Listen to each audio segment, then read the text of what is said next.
Welcome to movie review with வரன். இன்னைக்கு நாம பார்க்க போறது சகாகாரி அப்படிங்கிற ஒரு கன்னட திரைப்படம். இது இப்போ அமேசான்ல ஸ்ட்ரீம் ஆயிட்டு இருக்கு.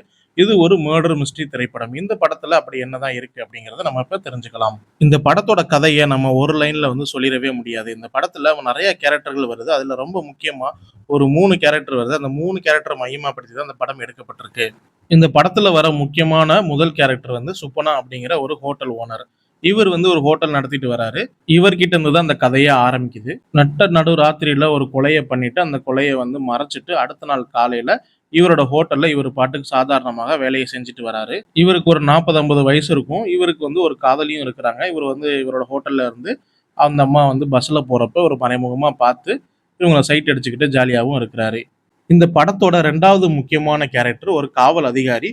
இவருக்கு ஒரு பிரச்சனை இருக்கு. இவரோட ஒய்ஃப் உடம்பு சரியில்லாம இருக்கிறாங்க. அவங்கள பார்த்துக்கணும். அதனால இவர் இந்த ஊர விட்டு ட்ரான்ஸ்ஃபர் ஆகி போணும். ஆனா, இவருக்கு இருக்கிற சிக்கல் என்ன அப்படின்னு பார்த்தீங்கன்னா, இவர் ஒரு கேஸ் கையில எடுத்திருக்காரு. அந்த கேஸ எப்படியாவது முடிச்சு குடுத்துட்டு, நீங்க ட்ரான்ஸ்ஃபர் ஆகி போங்க அப்படின்னு சொல்லி இவங்களோட மேலதிகாரி ஆர்டர் போட்டுர்றாங்க.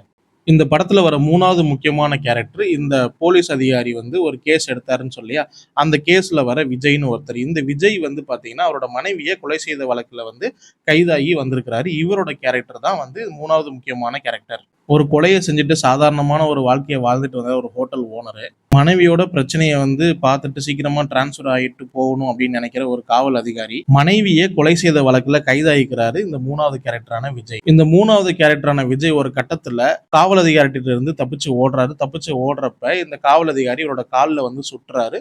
சுட்டதுக்கு அப்புறம் இவரு இந்த ஹோட்டல் ஓனரான சுப்பண்ணா கிட்ட போய் தஞ்சம் அடைகிறாரு. ஹோட்டல் ஓனர் சுப்பண்ணாவும் இந்த 3வது கேரக்டருக்கு அடைக்கலம் குடுக்குறாரு. அடைக்கலம் குடுத்ததுக்கு அப்புறம் இந்த கதையில இன்னொரு ஒரு கொலை இன்டர்வல்ல நடக்குது. இந்த கொலை எதுக்காக நடந்துச்சு?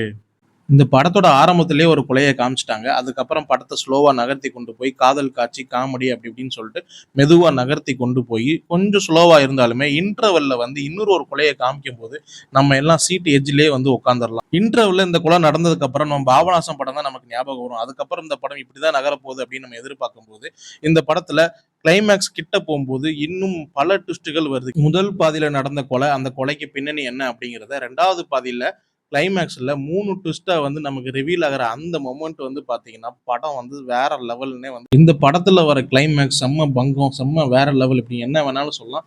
அந்த அளவுக்கு இந்த படத்தோட கிளைமேக்ஸ் உங்கள திருப்திப்படுத்தும். இந்த படத்தோட இயக்குனருக்கு முதல்ல பாராட்டுகள தெரிவிச்சிடலாம்.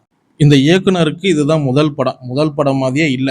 இப்ப இருக்கிற டைரக்டருக்கு எல்லாமே ஒரு ட்விஸ்ட் குடுக்குறதுக்கே திணறிட்டு இருக்க இந்த நேரத்துல, இவர் இன்ட்ரோல ஒரு ட்விஸ்ட், கிளைமேக்ஸ்ல 3 ட்விஸ்ட்ன்னு சொல்லி மொத்தம் 4 ட்விஸ்ட்ட ஒவ்வொரு ட்விஸ்ட்டுமே ரொம்ப பங்கமாவே எடுத்திருக்கிறாரு. கண்டிப்பா இந்த படத்துல இருக்கிற 4 ட்விஸ்ட்டுமே உங்கள மிரள வைக்கும்.